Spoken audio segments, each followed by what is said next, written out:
What's up, my anime otakus, and welcome back to another episode of Anime Nokori, the podcast that we talk about not only the animes that are currently happening, but also the animes that happened in the past. I am your host, Davis. And I am Tiffany. And welcome as always. So if you liked our content, as always, like and subscribe or comment on our YouTube page, Anime Nokori, or you can listen to this podcast every other Friday on any podcast services out there.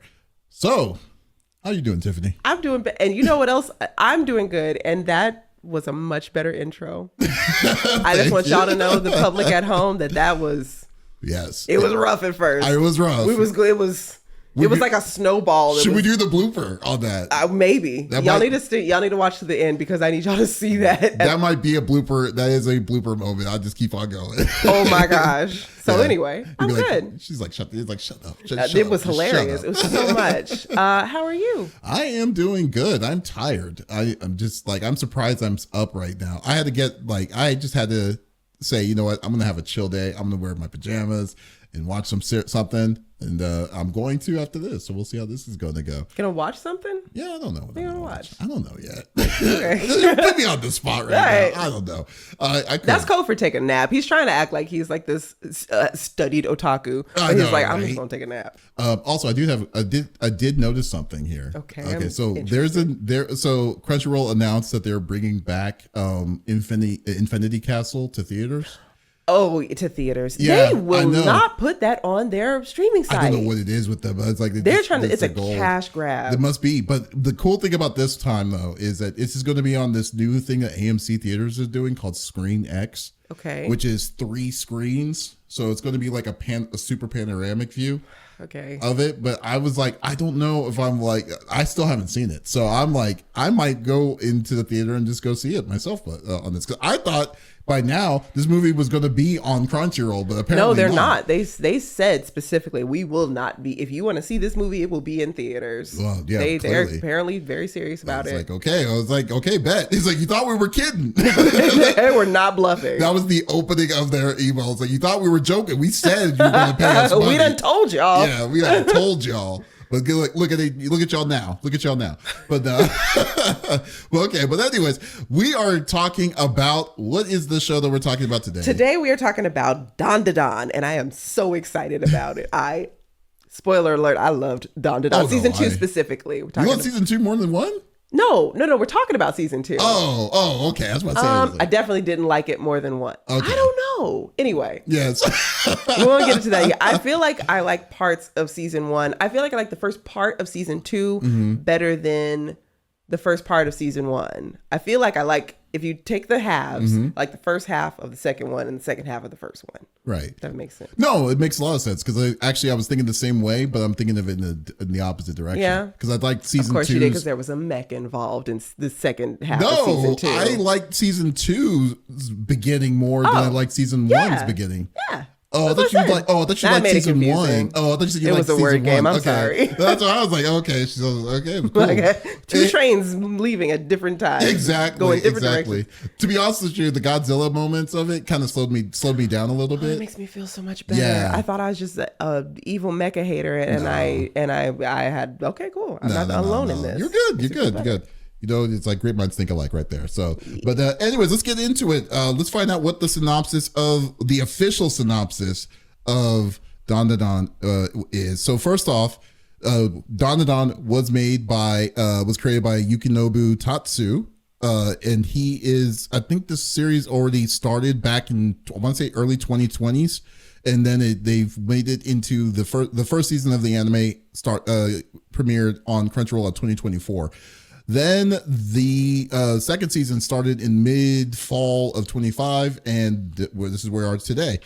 So the synopsis of DanDaDan is a supernatural action comedy anime based by Yukinobu Tatsu's hit manga, blending ghost, alien, and teenage romance. When high schooler Momo, who comes from a family of spirit mediums and scoffs at aliens, meets a cult-obsessed Okarun, who believes in extraterrestrials, their rivalry leads them to confront real paranormal threats. Momo awakens her spiritual powers while Okarun gains a cursed ability, forcing them to team up against yokai, UFOs, and otherworldly chaos. Okay, so now let me tell you what the anime is really about. I'll give you the actual synopsis. The actual synopsis is way shorter than that. It is a pervy grandma steals a teenage boy's balls, resulting in him having the most Rizz of any anime character out there. Second to Sokka from Avatar: The Last Airbender. That's it. Yo, he was right. He pulled a lot. Sokka did nothing, but Sokka was a backbender. He had no bending capabilities except for that. Oh, that is very... Arguably the strongest bender in the group, I think. Oh, he definitely did, man. I think in the first season, he probably had like 3 different kinds of girlfriends. Oh, yeah, you're right. Oh, yeah. God dang. Well, that Avatar is a different podcast. But let me say so.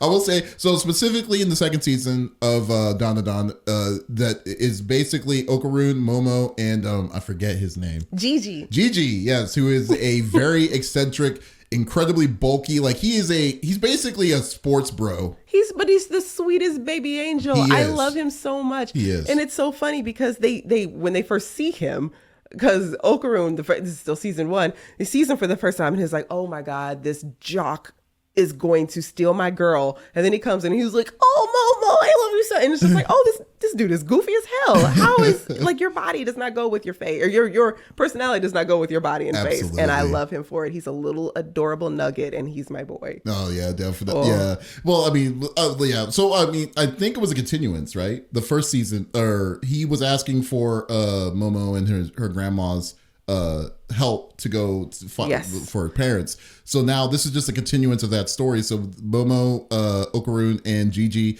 go to the cursed house that Gigi was staying at. Then you see the city itself was kind of weird already out. It's strange. It was already a strange area, and you meet the quote unquote like defenders or the people, the holders of the city's secret. Yeah. To that they were facing off with those people. So, and this is what I loved about this series. And it's kind of funny because the way I was looking at, when I was checking the series out, you don't take the series seriously. You should never. In any sort of way. But the fact that they does have a trained story of what they're trying to do and how they're introducing the characters and things makes it so much fun. But what I love about it is this is the Japanese version of Family Guy when you really look at it.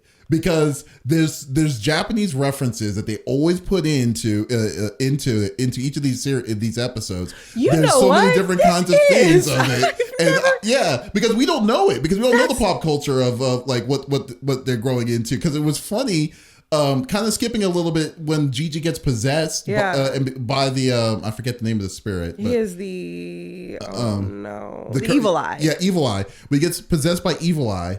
And then they're like, they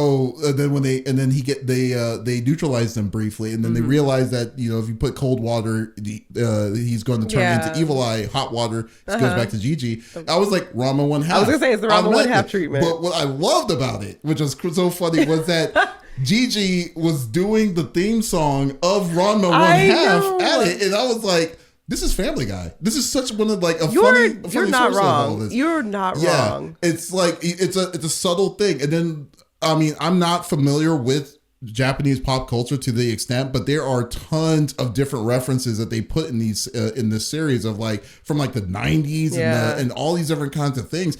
And I'm just like, I love that they slip it in, and as if but then it doesn't detract from the story or the group itself from this, and I give it amazing kudos to it. This show in general has a very good way of slipping in little pop culture references all throughout. To their detriment sometimes though, because did you know that they had some copyright infringement issues? I did not. They did. With who? So after Gigi gets possessed by the evil eye and they get it all figured out, Granny Seiko she's trying to like exorcise him. And you remember they bring in this band. Yes. The badass rock band. Yes. Because when they brought him in, I was like, okay, these dudes look like goobers. And they like set up all their stuff and they started rocking out. And I'm like, okay, it's about to hit the Spotify playlist. Yes. Turns out it's such a good song because that is already a song. Oh. It's kind of like a playoff of an existing Japanese band. And it was an homage in their eyes, but the record label for that band saw it and it pissed them off. So they sued. To be fair, they're saying it's an homage, but they took the song. I mean, it's not really an homage. They even copied the way that the band members looked. Like they kind of looked the way that the actual band members are. Really? So that it was an homage. Okay. The band members loved it. It was the label that didn't like it. You know what? They could have said it was a cover band. Or, they could have. But they didn't. I don't think that would work. You can't say homage, then you're like, I mean, a cover band is an homage to the bands itself that they're referencing from, we'll say. But you can't, I mean, so the band that I forgot what they called themselves in the show, but did the show itself, like, so the band is a completely different name, right? Like it's... yes, in the show they called themselves something else, but it's a different band. But they took yeah, they did. I mean, you can't get around it. I would call it an homage. I would call it, you just stole you just slapped a different person's name onto the music. Fair. Listen, you started to sound like the record label now. I think that they should get a pass because once again, the band liked it. They were all for it. The label was just like, is there money that I'm smelling that's not my money? Who's profiting off of my stuff? That's what happened. Okay, so basically the people that shouldn't, like, the band gives the props, but then the people with the suits, the people who made like, exactly okay, people in suits. That is funny. Always the downfall of creatives. Yeah, definitely. So what about you? What was your take about season 2? It was an amazing season. It added so much depth to like the characters because you do get to spend so much time with them and then building their like family. I think, God, I don't remember what the name of the episode was, but there was an episode that was called something like We Become a Family or something like that. Yeah. And it really, the second season is really just that. It's them all coming together. Even the most unlikely characters you have, Gigi and what is her name? Ira. Yeah. Ira have just been like completely ingratiated. And Granny Psycho is just like, I guess I got 5 kids now, or 4 kids now. And she just takes it on the chin. Everybody's like, it's just a little family. And I love it. It's a character study at this point. Oh no, most definitely. I totally agree.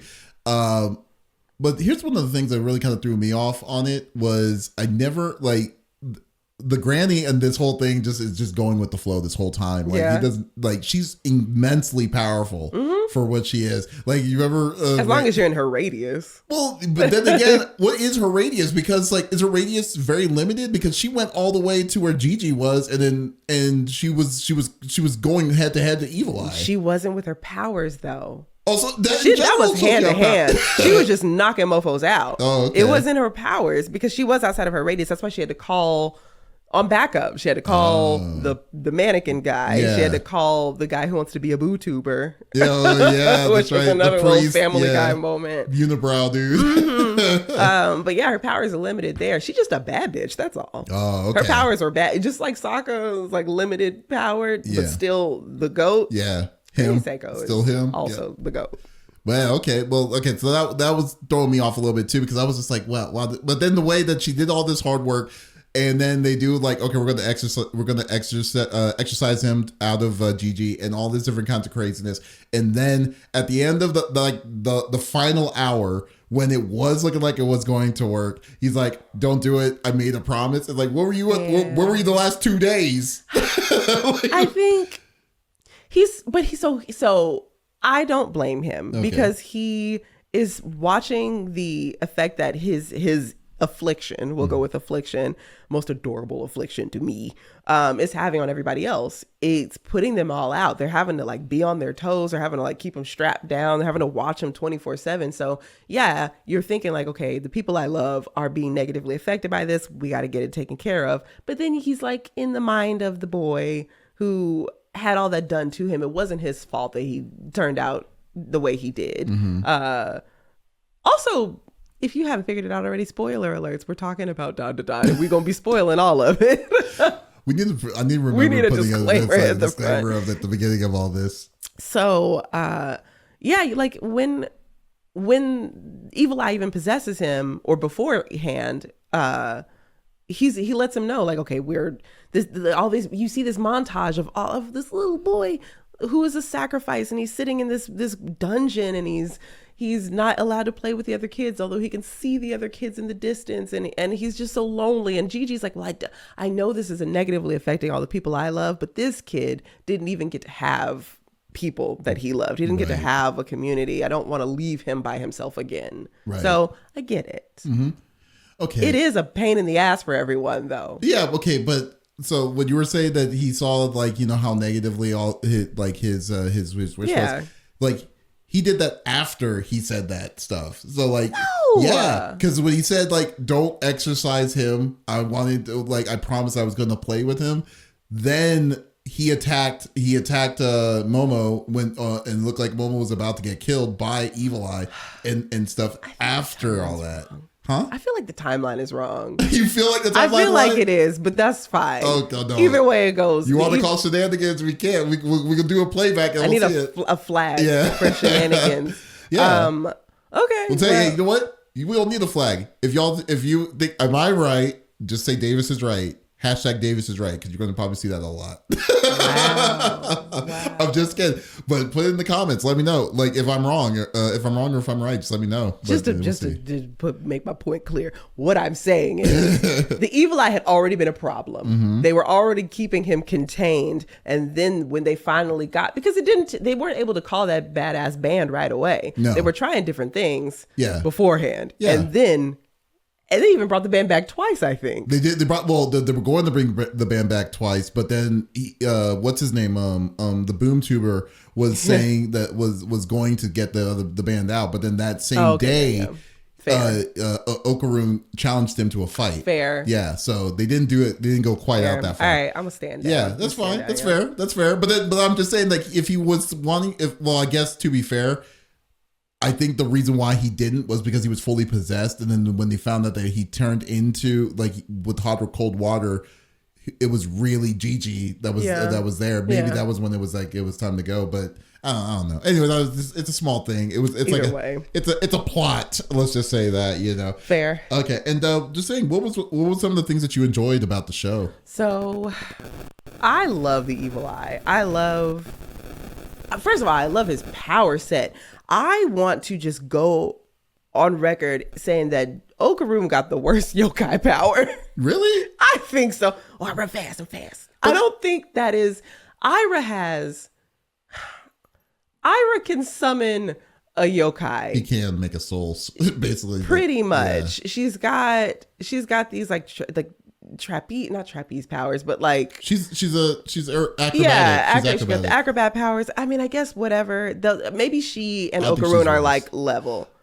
No. Maybe Ira's just more. She's more.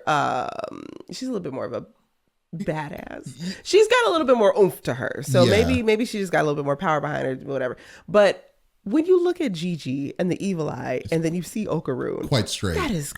It's a crazy power difference. Very much so. Well, okay, this is what I will think. I think you're right on, like, where Okarun's at now, because I think that, when you see this thing, it's like, especially with anime plot, when it comes to this kind of thing, it's more than what it seems. Yeah. Always is more than what it seems. So Turbo Granny, we all know, it's about speed. But then, like, the episode when he was fighting all the memories, like, of the music hall. The musicians. I will say that's the worst episode. The musicians episode is the worst episode out of the whole series. It's season right now so far. No, you might need to say series, actually. Well, to be fair, it is, because it's only 2 seasons and everything else was pretty much enjoyable, and it was 2 episodes of this nonsense. But still, it was 2 episodes. Yeah, but to be fair, the reason why it was there, it was showing growth of his power. Sure. But I feel that what Okarun has unlocked currently is like maybe 5 or 10% of what it is, and I think that right now I could see him being probably a C, and when it comes to his power set. I don't know if I like Ira, though. I mean, I like Ira's personality. I think it's a funny. Foil. Yeah, Ira's personality is amazingly funny to me, because it's like she is a two-face. She's a two-facer. I mean, really, essentially, because she has a two-facer. Well, I don't know what it is. No, I got you. I don't know. I'm wrong. But to like, you know what I mean? Like she like shows one side is just her, what she wants people to see, and then it's just her real true self. It's like, I just think that and then mixed with her power, with the cockiness and this stuff, even though she has no, like, I mean, she really doesn't have power behind it per se, you know. Power behind her what? I mean, her attacks. I mean, she just does. In general. Man, okay. Ira's still, it's acrobats, but it's also like an acrobatic martial art. Yeah. She's handling business. Ira is, are you telling me, I don't even like Ira that much. You're going to make me defend her. Are you telling me that Ira is ineffective as far as like combat wise? Well, I'm thinking if it's CQC, absolutely not. I don't think she can hold a candle to it. Like, you think she can hold a candle to Evil Eye? No, God, no. Okay. But none of them can. Yeah, I know, right? But the fact that Okaroon actually, he twice, mind you, he knocked him out the first time when he was in that closed concealed house. Okay. And then the second time was like when he figured out that there's the next, like, by tempo, or quote unquote, from that terrible episodes that he like totally made him like interested in wanting. He totally changed his whole mindset to like saying, I want to kill everything, to I want to kill you specifically. That's more strategy, but yes. Fine, I'll give you that. That first one, if your girl is watching, of course you're going to perform better. He was like, "No, my girl is up there. You're not going to make me look bad." So yeah, of course he beat Evil, or incapacitated briefly, because it was just a brief. It was a brief. But yeah, of course, it's like when you're playing basketball and your girlfriend shows up and you're like, "Oh, I gotta hit all the threes or whatever." I obviously don't do this. You're like the magical Harlem Globetrotter of the street ball. Street ball. Yeah, that's what it is. Street ball. Never heard of street ball before? Anime from the past. In the present. Street ball, I've never heard. You never heard of street ball? Yeah, like. You never heard of like back when they wore hot socks? That is, street ball is different. That's and one, yes. You made me think of like when they wore the little shorts. That is not street ball. That is old school, disgusting NBA. You know, that is like, no, that is like 80s. They're playing great with street ball with the boys. No, street ball, man. I cannot believe. Wow, that shows my age. My age is showing so badly right now. You call it classic NBA street ball? No. That's just what it felt like. That is insulting. I'm so sorry. Anyway, what were we talking about? What were your favorite moments? Okay. I love how you just keep on going. Yeah. My favorite moments of the show was I mean, I don't know. Like, I really like that arc with Gigi and the whole group, the gang and stuff. Because the whole first half. The first half. Season. I mean, there was just so much good. Like it made me binge it. Like the first. Yeah. Like from episode 1 on to episodes, let's say 6 or 7 or whatever, kept my interest, my undivided attention. I knew that I liked the show already, so it already captivated me to keep on wanting to watch and see what was next. But season 2, their pacing of that storyline, of that story arc, was near perfect. Yeah, for sure. Yeah, because like even like the one of the hardest things to kind of do is to continue on a story arc is to continue on a different setting. And then the fact that they went to one city, they destroyed that city. Yeah. And then they went and then they showed a different aspect of the same arc to be like, okay, now they're back in town. Obviously he can't go to school because he's a threat. And then it was just the everyday of what they were doing. And then they found the solution to figure out how to make him to be back into society. Like all of that. There was no slowness to it, and I was just like, okay, this was great. I mean, because one of the biggest things I really like about anime or about anime storylines now is its story pacing, and I think that they nailed it on how to make you care about not only the character, make you care about Evil Eye's backstory, made you care about Gigi. I mean, I think Gigi's probably by far the one of my favorite dude bros of like sports.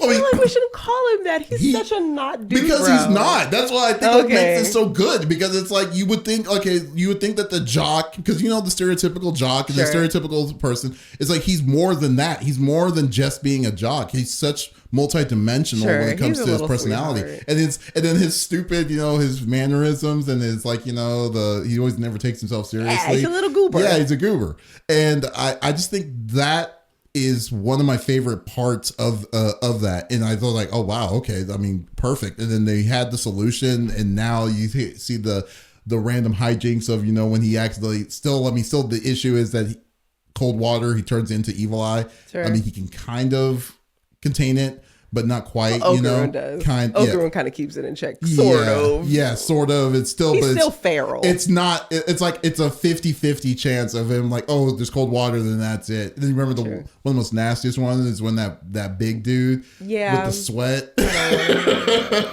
yeah. But I turn away when that happened. Yeah, that was kind of disgusting. And he's like, don't do that. Oh, that was close one. These are like like a dog. I had to turn away when that happened. Oh my God, that was so gross. But yeah, so I was like, okay, I don't know. Gigi might be one of my favorite characters in that series or so far in itself, but man, I don't know. Like and then Evil Eye, and also Evil Eye going to school for the first time, amazingly so good. funny. Now, so they can or cannot see him. The like civilians, you know, because they really, because sometimes it presents itself at first like they can't see him. He'll just do something crazy and be like, oh, Gigi's acting weird, but then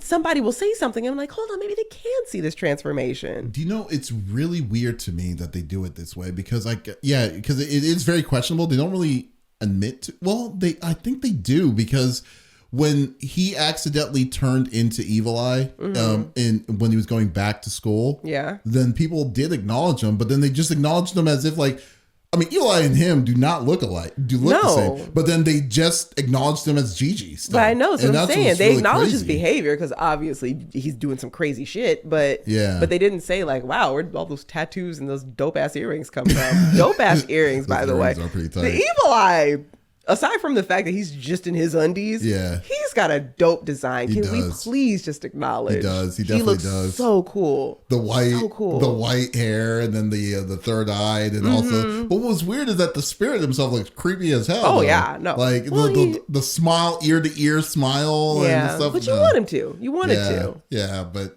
Oh, it's so great. It's kind of like the Sukunification of it. Like anytime you get possessed by some type of yokai or spirit or whatever, you have to turn hotter. You got to be a little hotter. You got to turn a little hotter. You got to be a little hotter. You think Sukuna's hot? What? Yes. What? Well, apparently it must have been a statement that I am missing. Okay. You didn't know that all the girls are feral for Sukuna? I mean... Not really. I did like, well, most of the characters in that series I've never really thought of. Yes. Okay. Yes. Okay. I was thinking no. I was thinking the dude with the axe, the hatchet. A hatchet. You know, with the glasses. Blonde? Yeah. You don't think he? No. I'm saying the girls were we all want all of them. Yeah. We all want them that all. And then Gojo and Ghetto and Choso and Todo, any of the Does. Ghetto. And the G's. Toji and Yuji is a baby. Is Toji the one with the spirit? Toji is the possessed Deadbeat baby daddy. Megumi's you dad. like that dude? Oh, you. Oh wait. No, he's the one with the inverted spirit. With the scar on his lip. That's the same one as what's her name? The same kind of power that what's her name has now. Yes. Okay. Monkey. Okay. That's turned into a JJK podcast. Okay, but yes. We all want all of the boys in JJK. The JJK podcast is a podcast within the podcast. That's what that is. Podcastception. Yeah. Yes. Okay. It's crazy. I've never heard. That's ridiculous. All JJK is girl fan service. It's actually. But you know what? So is DanDaDan. Not in the. Just hear me out. Okay. DanDaDan is fan service for women in the sense that Okarun takes the time to understand what Momo is feeling and dealing with and needs. He takes the time to, like, okay, the biggest fan service moment in all of I'm still on JJK, in all of DanDaDan, and I think the girls will agree with me. It is season 1, but it's when they're in the school gets flooded and they're fighting that like whatever the monster with the shrimp monster or whatever. Yeah. And Okarun and Momo they're like, crap, what do we do? And Momo's been mad at him because she thought that he was kind of finagling with Ira a little bit, and she hadn't been talking to him, and he was trying to get through to her, and she's kind of icing him out, and he stops everything. There is a monster after them and an alien after them and other ones that want to steal their banana organs, and he's like, yo, chill. Why are you mad? I don't care what's going on over here. I just care about what you think, because if you have the wrong idea of me, nothing else matters. And all the girls are like, oh, if he wanted to, he would.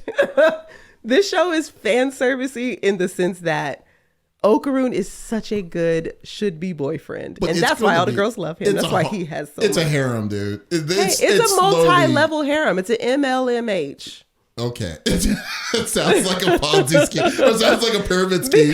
Because Momo has her boys, yes, and Okaroon has his girls, which we got another girl. Yes, and now the girl. What's her? Well, I don't even know her name. We don't know her name yet. Yeah, you're right. Got his first kiss though. Oh yeah, I know. And then just right in front of Momo too. No. Then just he really gonna have to and see but Okaroon he's such a gentleman, he'll be able to get himself out of that hole, I'm sure. Oh yeah. I bet you it's gonna be like, to learn the language I'm gonna have to kiss you. I think that's what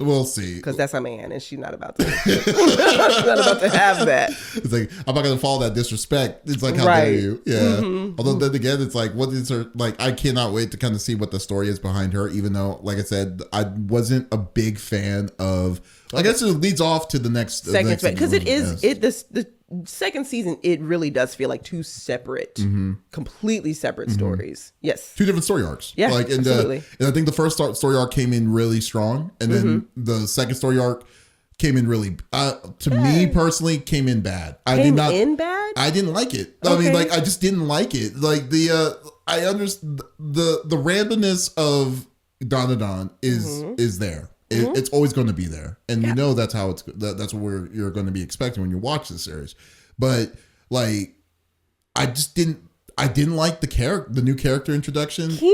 Quinta. You don't like stud muffin Quinta. Quinta was so dirty to me. I've heard from the manga fans, you're either gonna love him or hate him. I love me some Quinta. Quinta was like in his own little world. I understand that he's trying to understand. Like he was seeing Okaroon as a rival, not a rival, but like he just didn't. No, like almost like a mentor. Not initially. Like, how do you? No, you're right. Not initially. He was Nemesis or something. Nemesis. Yeah. That's good. Yeah, he was a nemesis, and I was like, oh wow, okay, because like he literally saw first view like the girl Ira and coming in, like pulling. He was definitely pulling like pulling. A game of tug of war. He was pulling.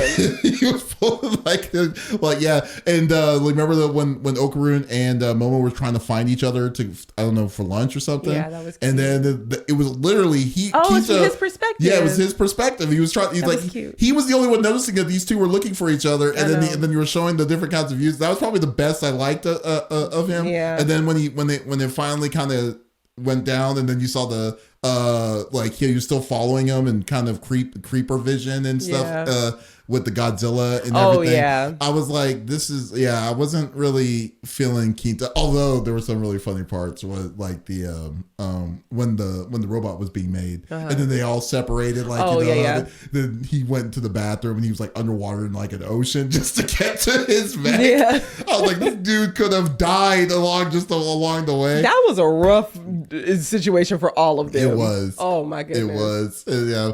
But yeah, I just didn't fall, like I really didn't feel the new characters. I can't say about the girl because we don't know anything about the girl.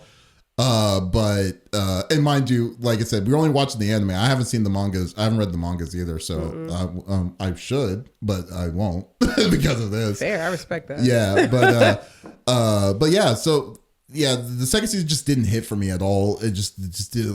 If I stopped at episode 8, I would have been totally content on what's going to happen. But yeah, so what about you? As far as the second part goes, I liked the introduction of Quinta. I loved the way he was introduced because it is fun to get an outsider's perspective of all of this nonsense that's going on.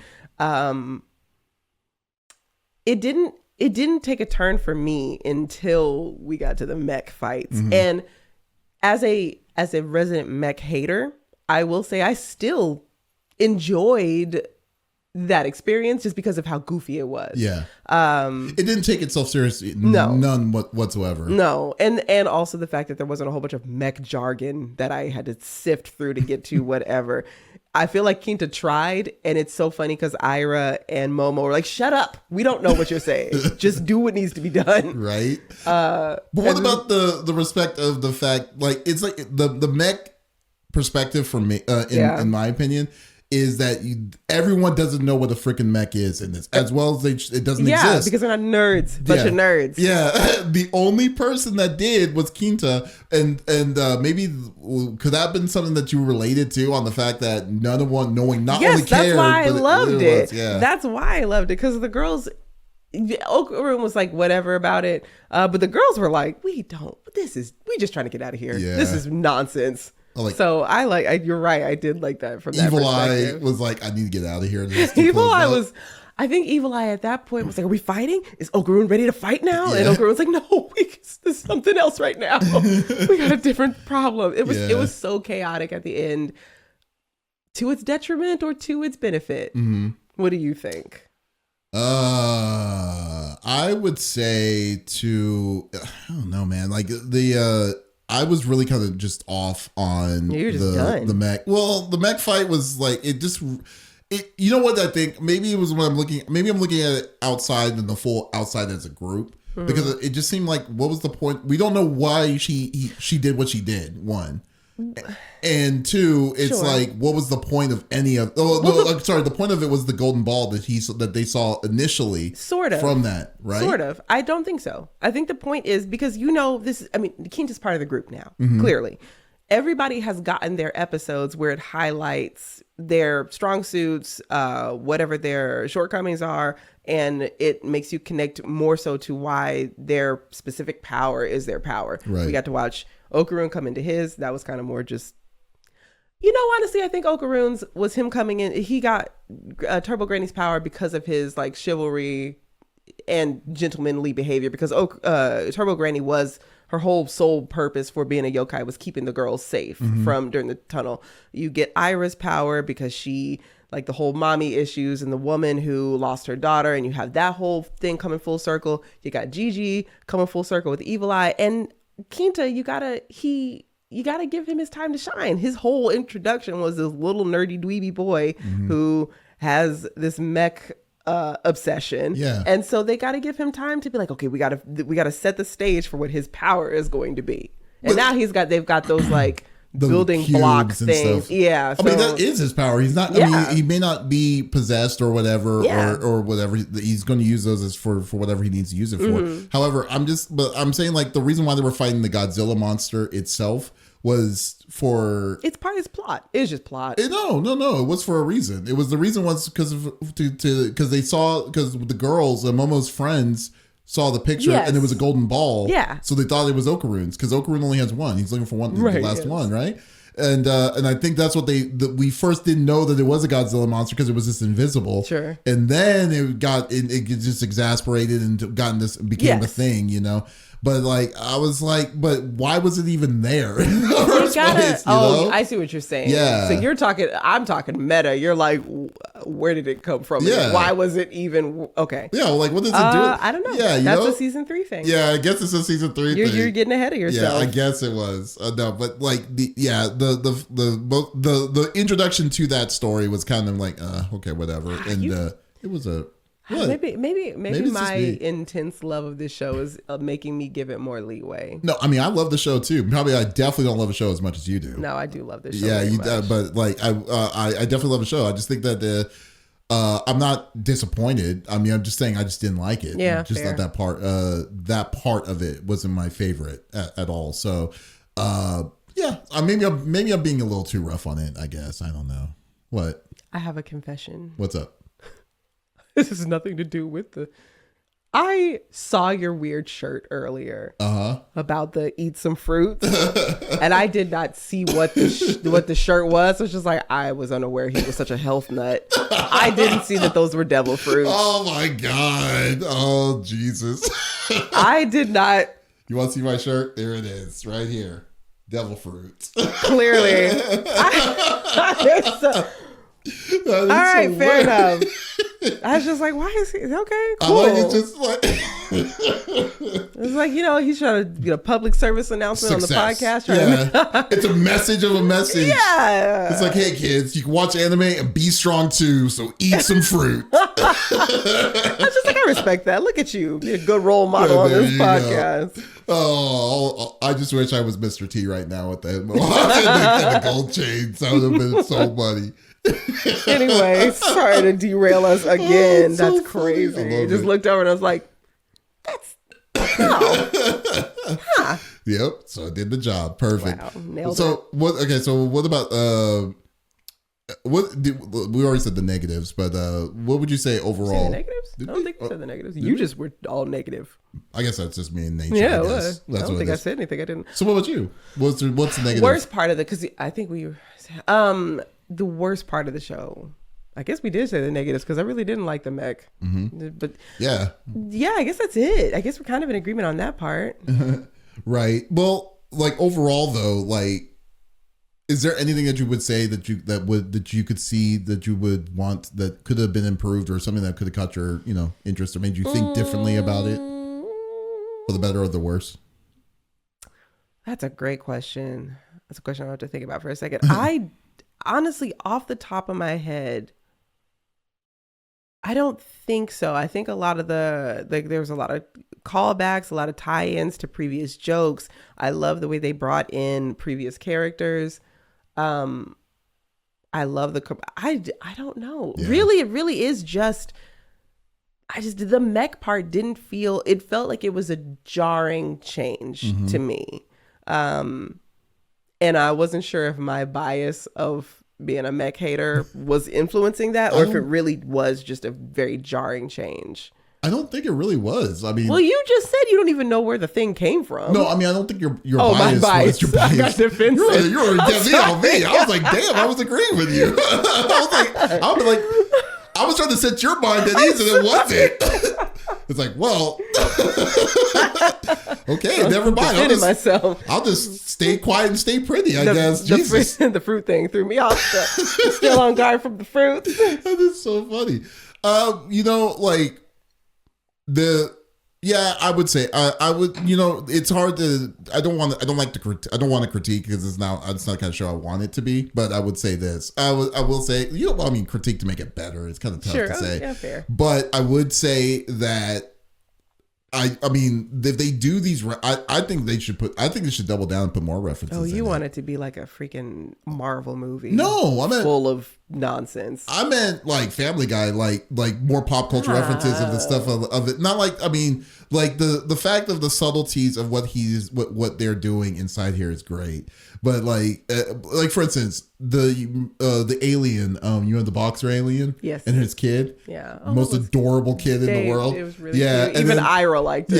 Yeah, I know. And then how he was like literally singing. I don't know what he was doing, but he was just singing while he was like, like the whole conversation was serious, and then you just hear this little child thing. Yeah. At first, I had to rewind because I thought it was me on my audio, but it was really just the kid. Yeah, fair. And stuff. It's like, I'm sure there's a reference towards all of it. There are so many, and you guys really gotta drop your in the comments. I want you to drop your favorite little subtle DanDaDan reference, because after the season aired, I'm sorry I cut you off. No, go for it. After the season aired, they always have people who make like little fan theories and videos dissecting everything. Mm-hmm. I saw so many that came out, and they're so interesting. Drop your favorite little Easter egg or reference that you caught from DanDaDan. I love it.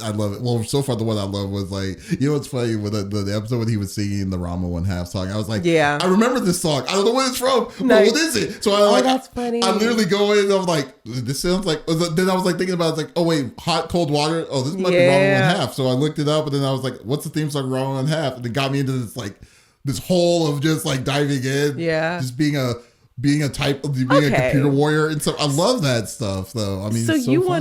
wanted to be like more Gintama type of Yes, I mean, so sorry, you finish your sentence. I mean, that's exactly the best way of describing it. Just like kind of like Gintama, like they weren't taking it. They're not. Yeah, I mean, that series completely like that's a complete joke. Yeah, complete hilarious. Yeah. Like randomness, but to still kind of keep the track of like the story that you're wanting to tell. they're doing a great job. He's doing a great job doing it, and then but it just adds add some awesome, interesting Easter eggs and stuff. Because the deep diving that one has to go through to see what DanDaDan has is actually kind of an excitement in itself. Yeah, because it's like, wow, I didn't know about this, and when especially like you were saying on the videos at the end of it, when these people are like saying, oh, there was a show in 1996 by this one guy, so and so. That's why when he was referring to this thing, I was like, what? Yeah, yeah, like, that is, and I think that is the mark of a good show. If you're still talking about it and digging into it after the fact, I do love those things. So let me ask you real quick: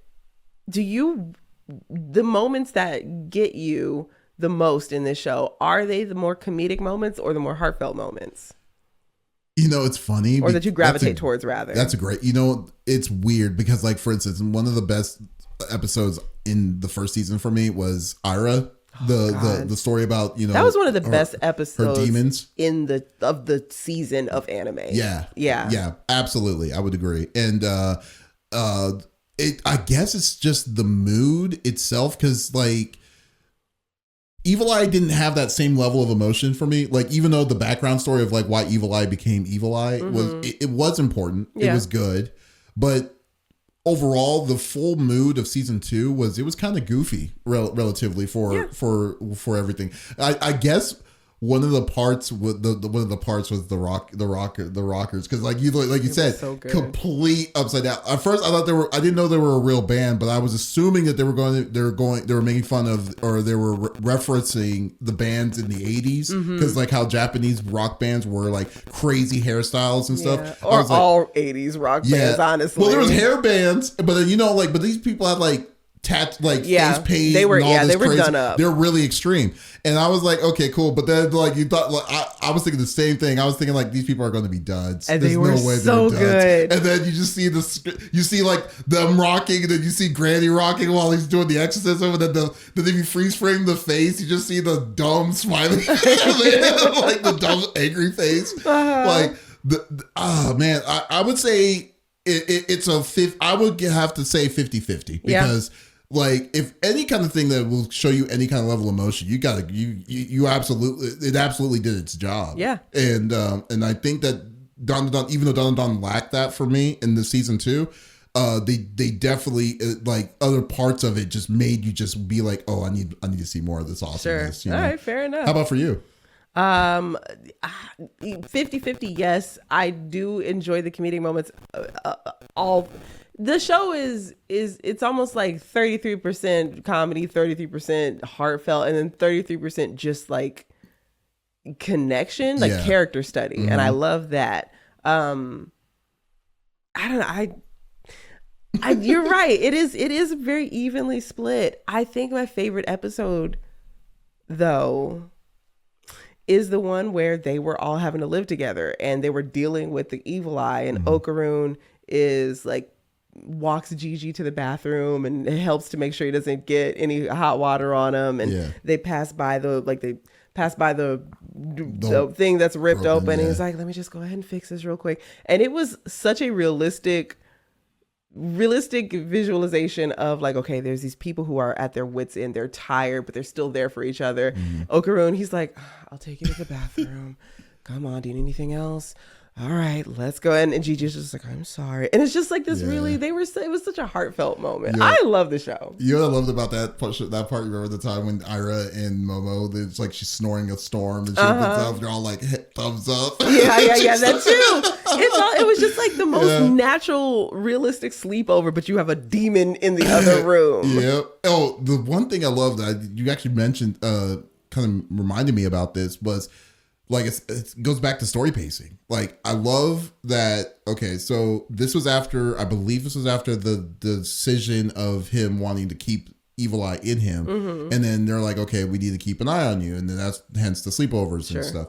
But I love the gradualness of the stakes that were in hand of the said decision. Oh yeah, because like the beginning of it, they were cool. Like, if you really think about it, it was cool when like they were helping each other. Oh yeah. Excuse me. They were helping each other. Then they were like really close together and stuff.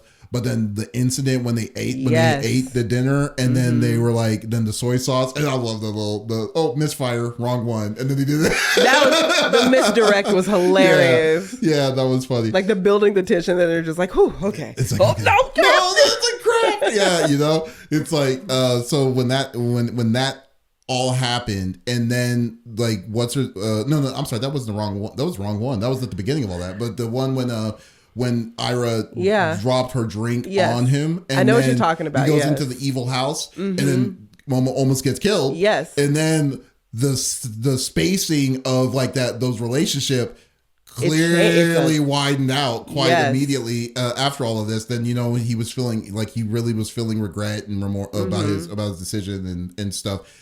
And like, did you just see how people were pulling away from all of that? Yeah. Like you saw, like, I mean, what's his Okarun was not buddy with him. No, at that point. Okarun stepped up to stepped away. Yeah. Then he's like, I got to do like it drove him to be like, I need to find a way to fight. Yes, Okarun stepped into man of the house mode, he really did. Think that was and I was like, wow, like. The pacing, the story pacing, the character development, everything of this series is just so good. And it's so hard to find. I mean, to find something to be like, wow, you don't see series like that as much. You did crap on the second half of it, so you clearly wasn't that hard for you to find something. That is true. I didn't find Maybe it's because they split the series in a way where we don't know. I mean, we don't know anything. We don't know anything about the why Godzilla monster was there. We probably will find out, like I said, in season 3. We won't find out. We don't know, like what her, like any of the objective of it. It's just that it's an open ending. She kissed Okarun. Yeah, exactly. That's all we know. It's like, there you go. That's all you need. And then you have this nerd. You have this real big nerd dude that's just loves robots and stuff. Yeah. You're really holding your own. I really like him. Okay. I didn't think I would. Well, yeah, I mean, they made me not like him. Split. They said half will and half won't. I guess we got the line in the sand here. That is a very, very true point. Okay. So overall, though, what did you think of DanDaDan season 2? If I had to rate it, if I had to give my rating, 1 to 10, I would say 8.5 stars. 8.5. 8.5. I loved it. Yeah. Let me give it an 8. I did not like the mech. I didn't like it. You think a 0.5 off of the mech? I did. But I didn't hate it, but I didn't like it. Okay, that's fair. So I'm gonna give it an 8, which is a pretty good score. No, that's a really good score. Yeah. When people think about scoring, that's why I kind of I'm not a big fan of scores, but when people think of like anything lower than a 9, it's like garbage. Yeah. It's not. No. It's not. And then for me, like, and I might go a little bit lower than 8. Sure. I would go 7.5 for me. And I think it's still a good show. I mean, I would definitely urge anyone to watch it. You gotta watch it, guys. Like if it stopped at 8, if it stopped after the GG arc, then I would have been like, okay, this is like a 9 for me. But like, and I'm gonna say keep watching it because it's still very good. Oh yeah, no, I would definitely watch it. You're definitely gonna be missing out if you just skip out. Because you're gonna start on Quinta. 10-gallon wiener Quinta. Quinta is not the season 2. The eye of, if anything, it's Evil Eye is the star. Tomato potato. It's fine. And watch the Amadeus episode, the musician episode, best episode I have played viola for, I'm not going to tell you how many years, many years. Almost. I have been in. Close to tell you. I almost did. I have been a musician the majority of my life, and I hated that episode. I hated that episode so much. Do you know what's weird is that I hated what was going on, but the music of like old school, like matched the like back to Looney Tunes era. You remember back in like Looney Tunes where they would play. It's where a lot of my generation of orchestra dorks, when we started, where we watched Bugs Bunny do his little weird piano recitals and such. But yeah, no, it was good. No, that wasn't good. Sorry, I was lying to y'all. The music was good. The music was good. Here's a question. I just thought about it. Did you like season 1's or season 2's intro more than season 1? Oh, we forgot. That's like a huge part of the show. Yes. Of course. Yes. I loved the I forget what it's called, but yes, the Creepy Nuts intro for DanDaDan is fire. Are you gonna see Creepy Nuts when they come to town? No, but I would if I No, I'm not going to. Oh, that's funny. I like the way you stood on business earlier where you were like, I should watch the manga, but I won't. I should go see him, but I'm not. I like him though. Okay. Very cool. If it was the guy who did all the Chainsaw Man music, I would sell a kidney to go see that man. He's amazing. I don't know who that is. His last name is Yonezu. Okay. Shinichi Yonezu? Shinji. It doesn't matter. Last name's Yonezu and he's perfect. Irrelevant. No. The goat Yonezu. No, but so yes, it's a very good point that you're about to make if you're going to make a point about the OPs. No, I wasn't going to make Okay, well, I'm going to make the point about the OPs. It's so interesting because that OP, the Creepy Nuts OP from the first season, had everybody. It was like everyone's favorite OP. Was it you or did you like it? No, I loved it. Okay, cool. Yeah. You giving me face and I couldn't tell. So it was so big that season 2, everybody was like, all right, now you have big shoes to fill. Nothing's going to be as good as Creepy Nuts. And I think that when the show first started, we first heard her name, the band's name is Ina the End, Ina to the End or something like that. When it first came out, everybody was pissed.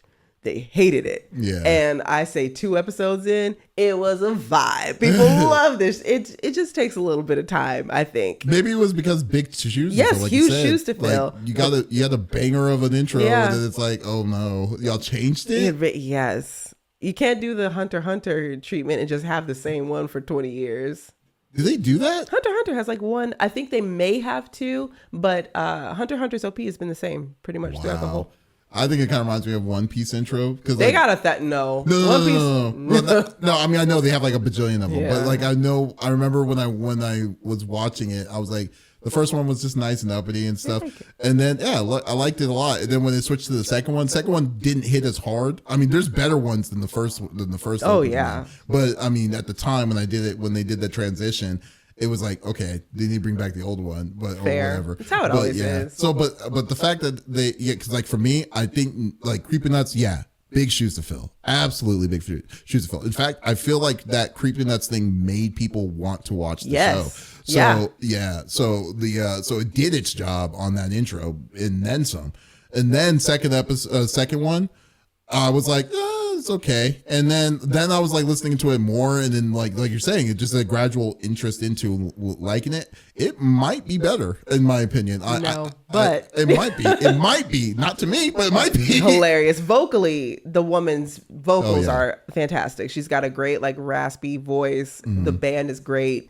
It's just not as catchy. Yeah, but it's so good. Yeah, definitely. Still great. They're net, but now season 3 has set of big shoes to fill. Oh God, season 3 will be like, oh shoot. They should get my boy Mr. Yonezu on there. You'll be funny if they use that same band that was They need to.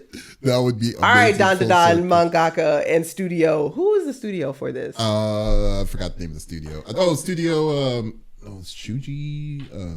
I'll look it up.